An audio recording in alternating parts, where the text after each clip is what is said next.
All right, everybody, welcome back to the Stronger You Project. This is episode number 2. And what we do is we talk about resilience, recovery, and redemption. And I am here with a good buddy of mine who I feel very grateful to know, Mr. London Papamichael. He and truly enjoys helping people through fitness because he has witnessed firsthand how beneficial it has been for him on his own journey. Obtaining and maintaining health is essential, whether you're a kid boxer going for his fourth consecutive Golden Glove title, a football player trying to make the NFL roster, or a woman trying to step on stage for the first time in a fitness competition, or you just want to be someone that wants to improve their overall health. London is the creator of Body by London, and his message is simple: help others, heal yourself. Fitness has always been more about just looking good on the beach to him. It's about improving overall sports performance. Exercise and fitness has helped him overcome great loss and tragedy in life at a very young age, and prioritizing his health is one of the keys to his success. So I do know Mr. London Papamichael's story, and I wanted to bring him on because I love the way he shows it. I see the passion in his eyes and his voice. He actually came on when I was volunteering for a boys group, and I said, "Hey, London, can you come and share with these guys? Give them some insights on what they can do to be more disciplined, the importance of their fitness and their health." And you came on, no questions asked. So I'm so grateful that you're on the show today, Mr. Papa Michael. Thanks for joining me today. Hey, absolutely, man. It's always good to see you, Justin. It's an honor to be here, brother. And I hope people don't just listen to this podcast. I hope people actually go over to YouTube and they watch this podcast, because what I want them to see is that fantastic hair he has and this magnificent Viking beard. Are you're a beard? Don't you represent a beard company as well? That's correct. I am proudly sponsored by Wild Willie's, the best damn beard company in the world. Man, if I could, I know, and I think my wife would hate me because if I could grow a beard that thick, I would definitely have one, but I cannot. Also, I think my hair is starting to thin out a little bit, so I can't do either or. But hey, you know what, London? This show is about resilience, recovery, redemption, and this show is about you and your story. And I don't want to take people through it. I want you to take people through it. So, how did London Papa Michael come to be a fitness trainer? How did you get to where you are in your life by training is it the number one boxer in America right now? Um, he's the uh, he's the top ranked amateur boxer in the United States at his age and weight Yes. for Okay. 4 years running now. Yeah. So how did you come to do that? And that's a great accomplishment, by the way. Thank you, man.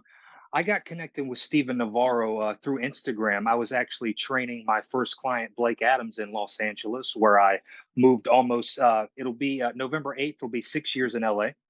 And I was training Blake through a certain exercise, and we filmed it to pump out social media content to help people and to grow the platform. And Steven's father, Kuko, commented on the post and said, "Hey, man, do you work with kids?"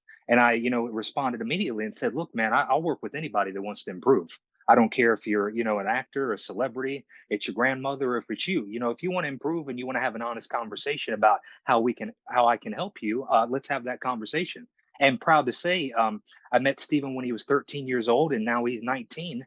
And we've stayed true to our plan. He stayed true to his commitment to the team and his goals and his dream. And he's held that number one ranking for almost 5 years now. He's a 13-time national champion. And he this past December, he qualified for the 2024 Paris Olympics. Oh, good for him. Now that's for a guy to reach out to you and say, "Hey, you know what? I want you to train my son who's very accomplished. You must be a very good trainer." And to become a very good trainer, something had to go happen to you in your life to be want to become that man, to become the person you are today. So tell us, how did you become the trainer, the man, and the person that I know who you are today? Well, I was fortunate enough to grow up with two parents in a loving household to where they were healthy people, and we had a loving, healthy atmosphere and energy in that household. And I remember that as a 37-year-old man now to this day. I can feel it, man. And I think that's a big part of who I am is having that love in my life at an early age. And I saw my father work out and take the supplements by Metrex and have the magazines. I remember watching Pumping Iron with my father back in the day. He had the stringers and the big pants with the gorilla deadlifting 1,000 pounds with all that stuff. And I was fascinated by it, man. And I was fortunate enough to go in the gym with my dad one day, and I fell in love with it ever since. And then going into high school and playing football, I understood it was an opportunity to get better as an athlete, and it was also kind of part of the program when you're on the football team. So freshman year, I took a weightlifting class, and what the actual teacher was was a football coach. But lo and behold, there weren't just freshmen in that class. There were sophomores, juniors, and seniors. And I was able to connect with a senior that knew how to train very properly. He was such a good athlete that the coach let me work out with him, and I didn't work out with the class. So him and I ran a mile each day, or that each day we had the class, and then we did a workout. And I'm a freshman, hanging out with somebody that's smarter and stronger and faster than me. And it made me realize that if you want to continue to learn and get better, you need to hang out with people that are doing things you want to be doing. You never want to be the best one in your group, so to speak. You want to have people that are pushing you and the people that you can learn from. So I had a great high school football career, continued to fall in love with that working out and being an athlete. But then I was in a position where senior year, I didn't have an opportunity to play football on the next level, and my grades weren't that great, anyways, and I take responsibility for that, but just to be transparent. So I'm going into my freshman year of college with no sports. And I put on 40 pounds my freshman year.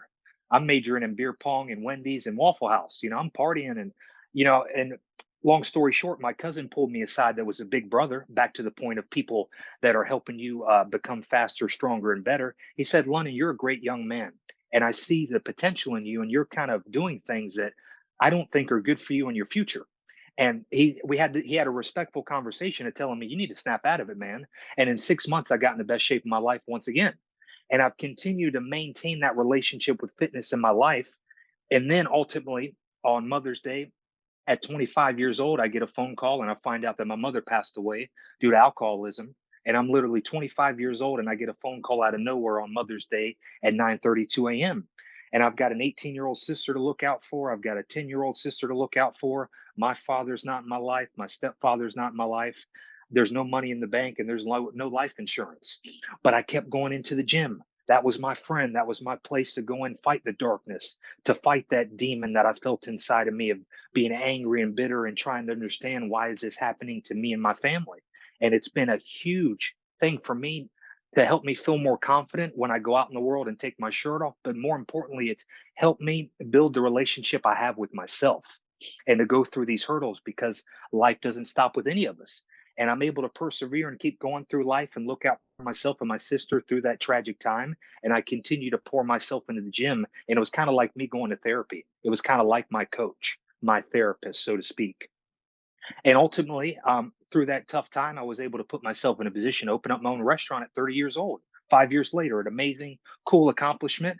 And that turned out to be a complete failure, a year later, ultimately. But what did I do? I looked myself in the mirror and got back to the basic. Who am I and what do I want out of life? And I'm like, man, something that I know is I can bet on myself and I know what I'm capable of. And maybe I can give this back to people. Maybe the things that I've learned in the gym and the toughness that life has put on me and so many other people, maybe I can use this and help other people. And I basically bet on myself and moved to New York and wanted to pursue fitness. And ultimately, 6 months later, I moved to LA with no job lined up. Uh, didn't know anybody and never been to the West Coast before, but I wrote down 10 goals and I moved here with two suitcases and I was determined to make that happen. And I'm proud to say within that first year, I accomplished those 10 goals. I started my personal training business. I worked with Steve Weatherford in his personal training business. I got connected with Stephen Navarro, the boxer we mentioned, and several other people I've been able to help, throughout this journey of almost 6 years in LA. And I'm so grateful for my mother and my father setting me up as a young man, of putting me in that position to see how great taking care of your body is good for you, and ultimately it's going to take care of your mind as well. Hey, man, uh, it's a very disciplined story you have, and I know from hearing your story before that at a very young age you had to make a choice, right? And that was to when you had a big decision in your life.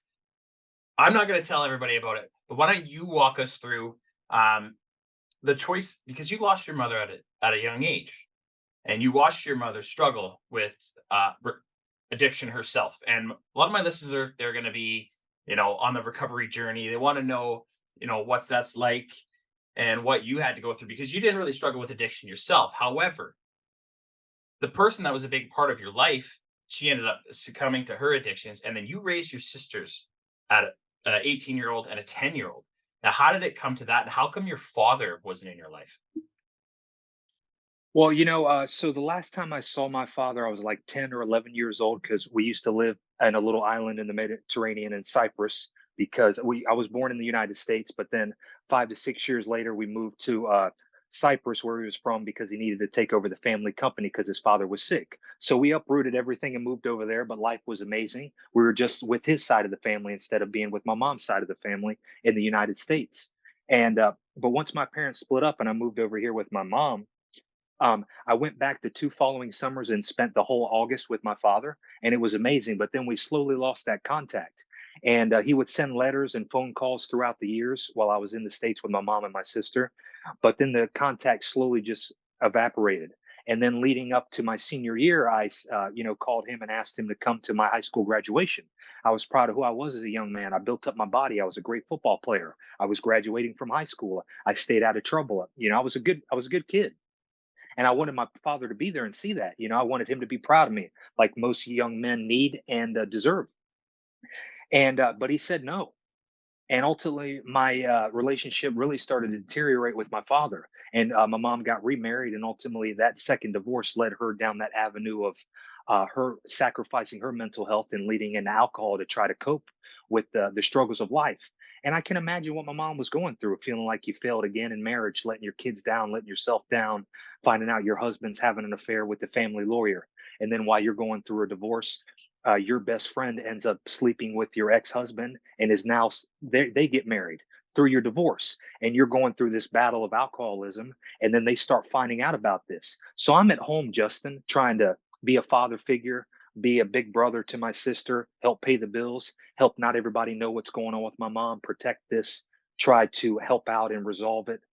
But I'm also 25 years old, or 23, 24 to 25, and I'm angry, I'm bitter, I'm confused. I'm also just trying to be a 20-year-old and figure out life. My mom can't get up in the morning because she's so drunk from the night before. I took my sisters to school. I paid the bills. I made sure food was on the table. And I don't mean that like I'm special. I'm just saying I made that choice. And I'm so glad I did because my sisters deserve that. Not that I have any relationship or respect for my ex stepfather, but he did take my 10-year-old sister. He did father her, which I would have taken her on if I needed to, but at least he was man enough and father enough to take care of his little girl. And I will always respect that. But I formed this bond with my 18-year-old sister and made sure she would never felt the loss of what our mother accidentally put us through and what my father put me through, whether it was on purpose or accidentally. But I saw my mom hide beer cans and like not hundreds, but 20s, 30 bottles of wine hidden, beer cans hidden. Seeing her not wake up till 3 in the afternoon from drinking all day, man. My hero, my beautiful, amazing, smart, loving, caring mother turned out to be someone I didn't even know, and to try to get her back, to try to have conversations with her, to try to study and make phone calls and find out what addiction's about. What do I do? Do I plan an intervention? Do I drag her by the hair to a therapist? What do you do? And ultimately, folks, you can't help someone unless they want to be helped. But I don't ever give up on those people if you love them. Just try not to destroy your life while you're helping them. And I'm proud to say I never ruined my life. I just put a lot of things on hold by choice. And I'm glad I did. Ultimately, I couldn't save my mom, and it wasn't my job to save my mom. And for a long time, we're talking years, folks, I had to eventually forgive myself for not being the hero because I was always thought I could be that guy, not for my ego, just from the point of loving my mom and maybe I could fix this. My mom will always help me. I'm a great human being because of my mother. I had food and clothes on my back when my parents split up and my mom worked 3 jobs for pride for me. Now it's my time to help my mom. And I thought maybe I screwed up and didn't help her. But ultimately, I rose to the occasion. I did the best job I could. And I'm proud of the man that I've become. And I'm so proud of my sisters and who they are because we could have jumped off a bridge. We could have turned to alcohol. We could have put a needle in our arm and had every reason to fall apart. But we stuck together and we stayed true to who we were. And resilience, folks, is fall down 7, get up 8. Hey, you know what, man? I that's pretty powerful. I got a couple things that I heard you say. that I don't know if I've ever heard anybody say that. And you said what my mom accidentally did to herself. And I like that, right? It's she knew she was probably abusing drugs, but you're not 100% fully blaming her for her actions, but you're saying, yeah, she made the choice, but she accidentally did that to herself. And I really like how you put that there because it's being an addict myself, and I hid alcohol everywhere in the house. Renee would find it. I'd have it in my pillowcases, but I would have like Mickey's of hard alcohol because I would drink it straight. And then Renee would find it. I remember one time I drank the vodka straight out of the bottle and I put water in it, put it back in the freezer. Do you know what doesn't freeze? Liquor in the freezer. Do you know what does freeze? Water. So Renee goes to grab the bottle of vodka. What does she see? Oh, this frozen bottle of liquor because it's half water. But I would hide it around there. But I really like how you took some empathy there and said she accidentally did it to herself. You still held her accountable for her choices, but you know that it probably wasn't 100% her making those choices. So I really like how you said she accidentally did that. And I love how you said that she was your hero and how you gave her credit for who the man you are today for having clothes on your back. But man, how long did it take you to forgive yourself for not being able to save your mom? Because I watched my stepfather pass away. Not a lot of people know that. Unless you read my book, probably nobody's going to know that. Um, and it took me a long time to forgive myself, even though there's nothing I could have done. But it took me a long time to forgive myself. Did it take you a while to forgive yourself not being able to help your mother? Back to what you previously said, I appreciate the kind words. And believe it or not, at my mother's wake, a girl from high school came by to send her condolences, who I haven't seen in years and no relationship with, but we were friends and cordial in high school. Come to find out, she was helping my mom in therapy. My mom was trying to do the work that I didn't even know. My mom was reaching out. And I remember her saying, like, I'm so sorry, London, but you need to know your mom tried. And I remember she's like, she was, you could feel it in her soul because she was a former addict, this girl from high school. And she's like, just know that your mom was trying. She was trying. She knew she had a problem. She was trying to get through that for you and your two little sisters. And I need you to know that. And it was so cool for her to have the courage and to let me know that.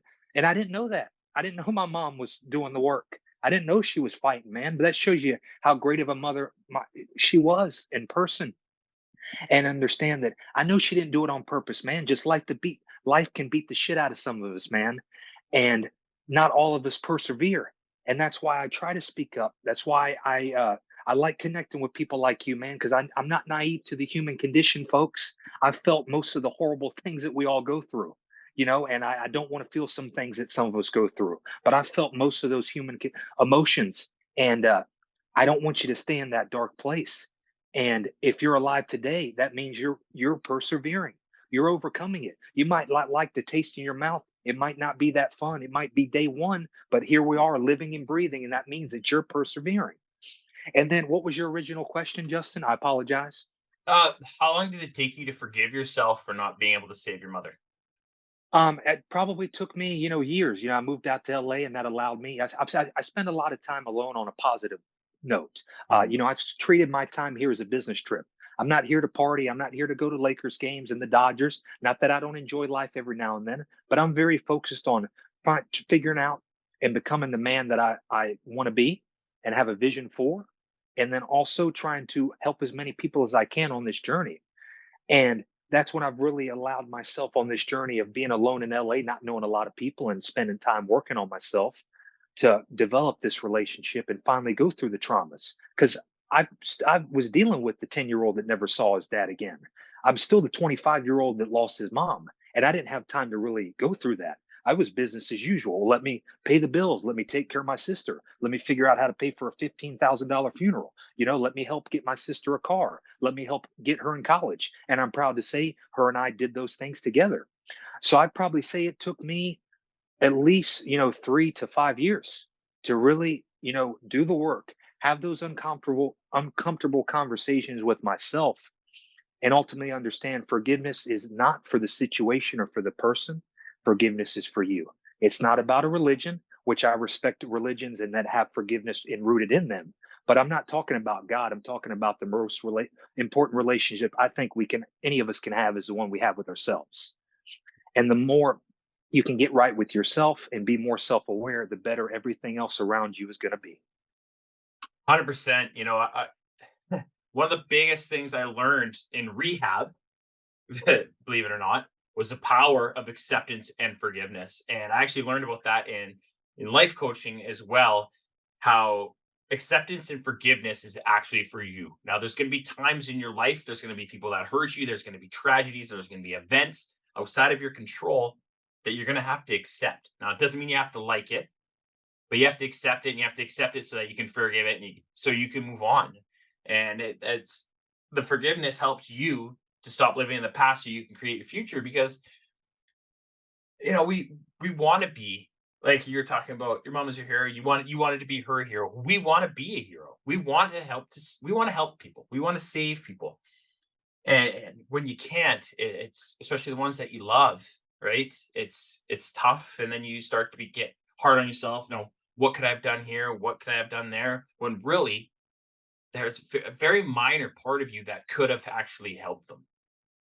And I think this is one of the biggest things I want everyone listening to take away today is responsibility versus guilt. It might not be your fault what has happened to you, but it is your responsibility to do something about it because it's your life, it's your heart, and it's your soul. And you're the one that's responsible for it. It's not my fault my dad left me. It's not my fault my mom drank herself to death, but it is my life. And I keep waking up every day and I want to do something about that. And ultimately, the more I keep getting up and doing things, even when I don't want to do them, here I am persevering and connecting with the man that I love that I've never even met in person, all by putting myself out there and you putting yourself out there. And through those horrible things that we've gone through, look at us today having love for one another and talking as human beings and as men. And if that is an amazing, beautiful thing, I don't know what is, man. Yeah, and you know what? We met through something called, and we'll go back to Steve Weatherford. We're going to talk about him. But we met through Steve Weatherford's championship playbook. And it's just as a group for men that wanted to talk. And I remember it was one of the very first videos I ever made that I said, hey, I was suicidal. I never said anything of what I did, but I opened up on that, and I ended up meeting 4 or 5 of you that I still talk to today. And I tell people, so I met this guy online. And people look at me like, what? Yeah, it's true. I've met so many good people that I care about that have kept in touch with me. That when I was at the Ronald McDonald House, some of them even sent me stuff for our family, gift cards, flowers, and they lived in the United States.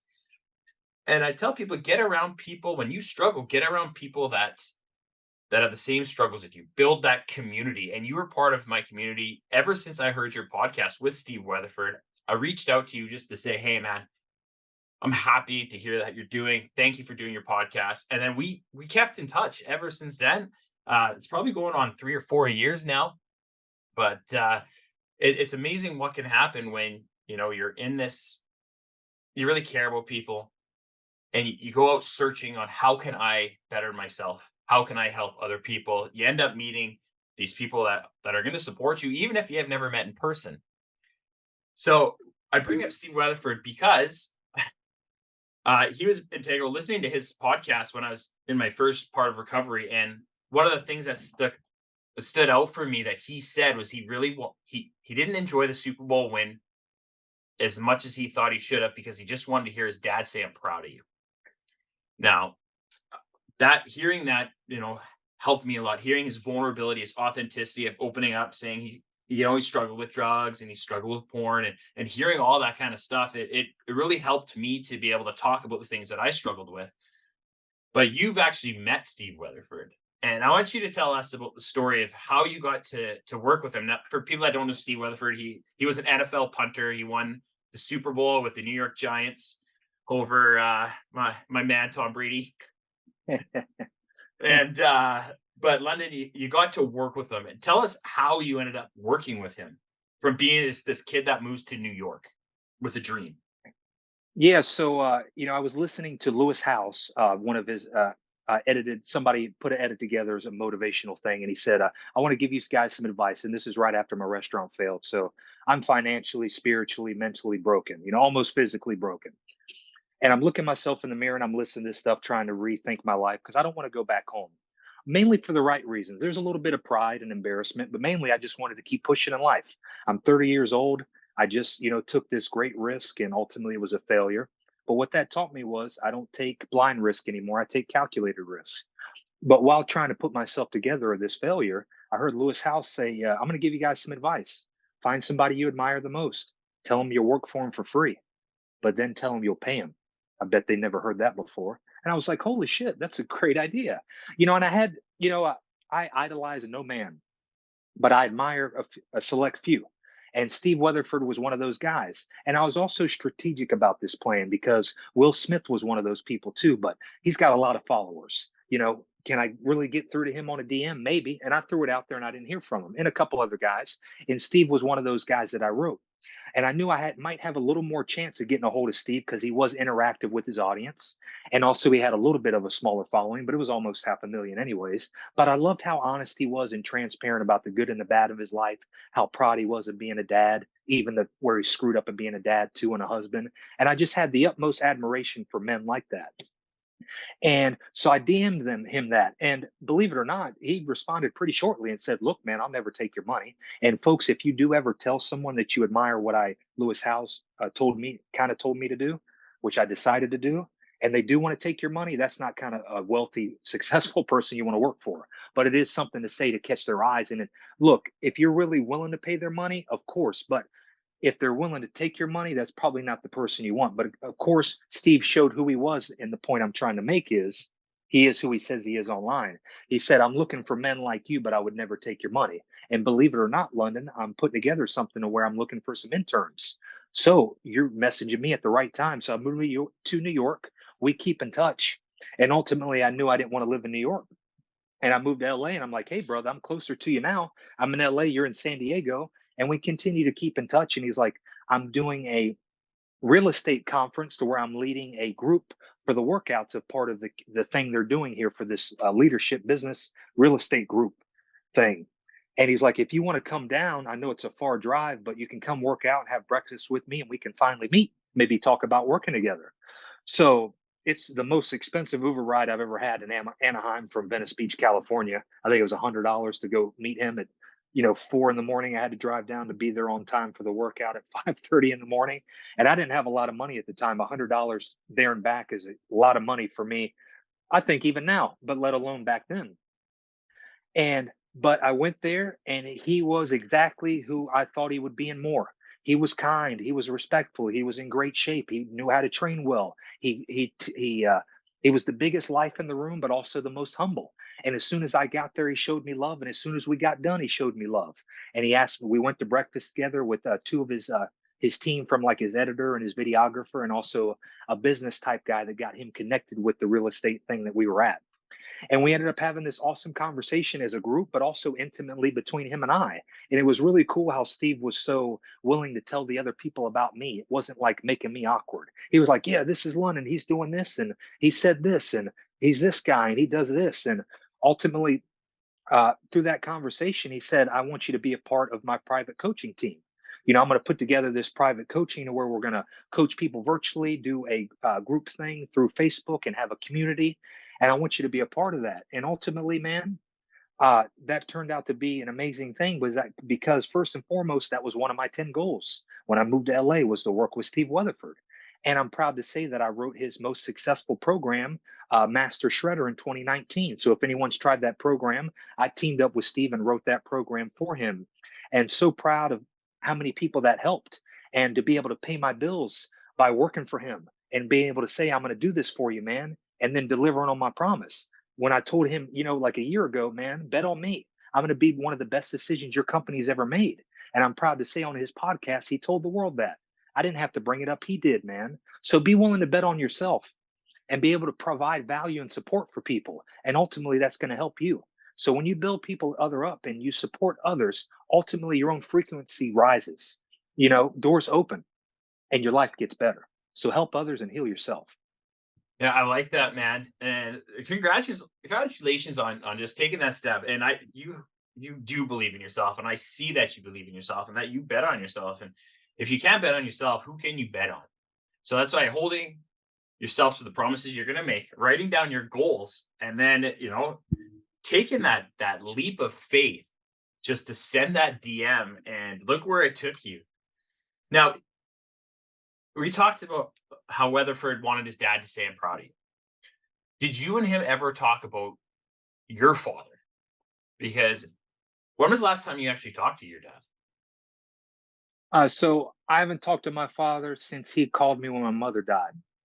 So it'll be over 12 years next Mother's Day. He called me a couple days after that Mother's Day she passed away. Obviously, he found out.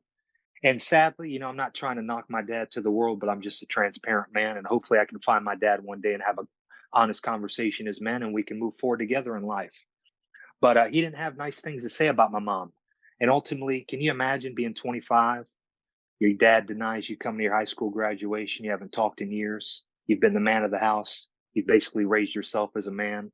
You've helped raise your sisters. You're about to bury your mother with no help, no life insurance, no money, and that pain and that responsibility to look out for yourself and your sisters. And all he has to do is say negative things about your mom. So I pretty much had told him to go screw himself, and I haven't talked to him since.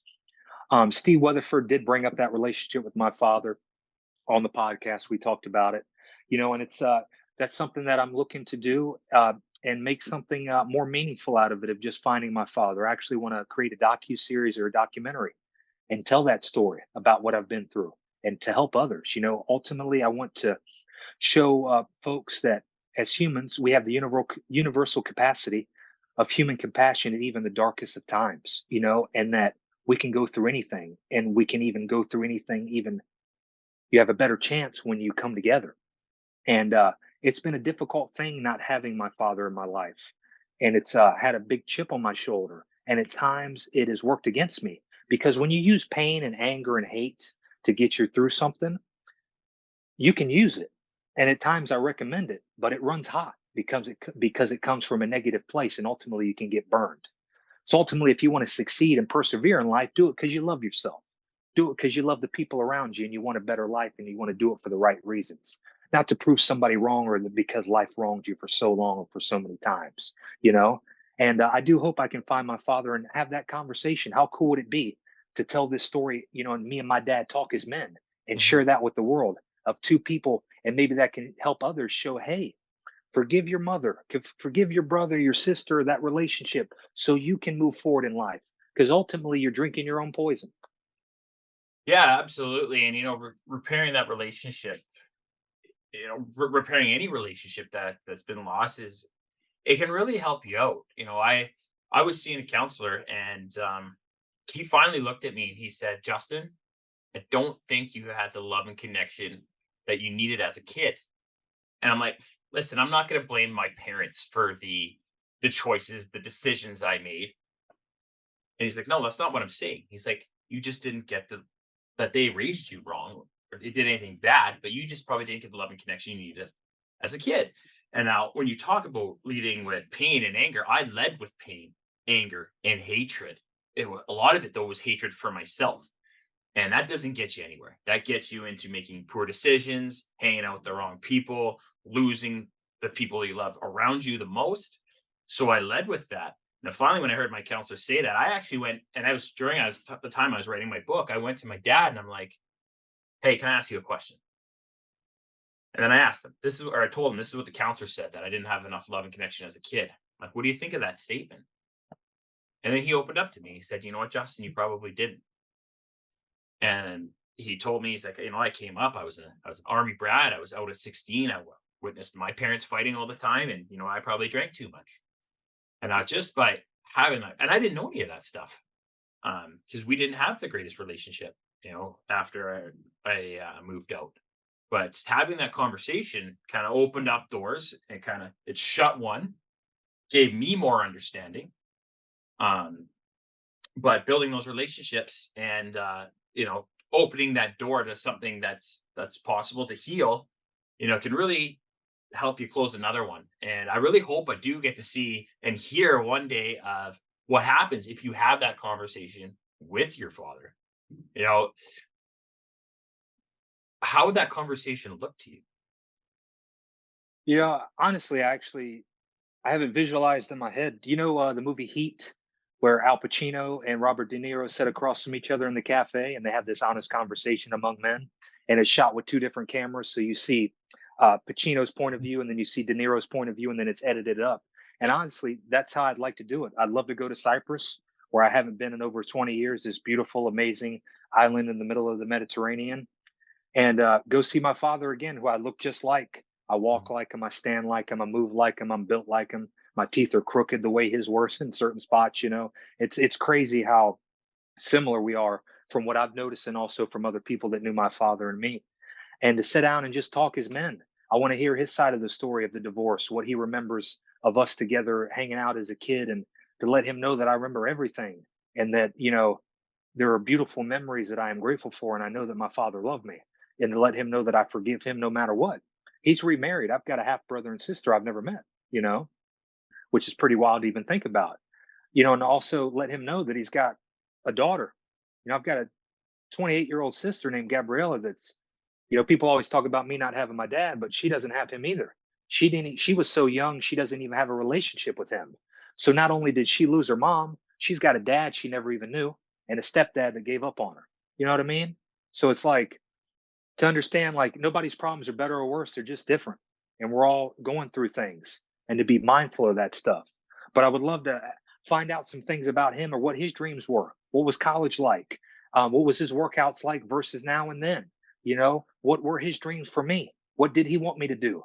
What did he hope I would become? What kind of man did he want to see in me? What kind of traits? You know, where were you when I needed you? Why weren't you nice to me when my mom died?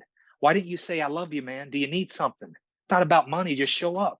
So if you're out there and you have kids, let them know you love them, and be willing to show up for them.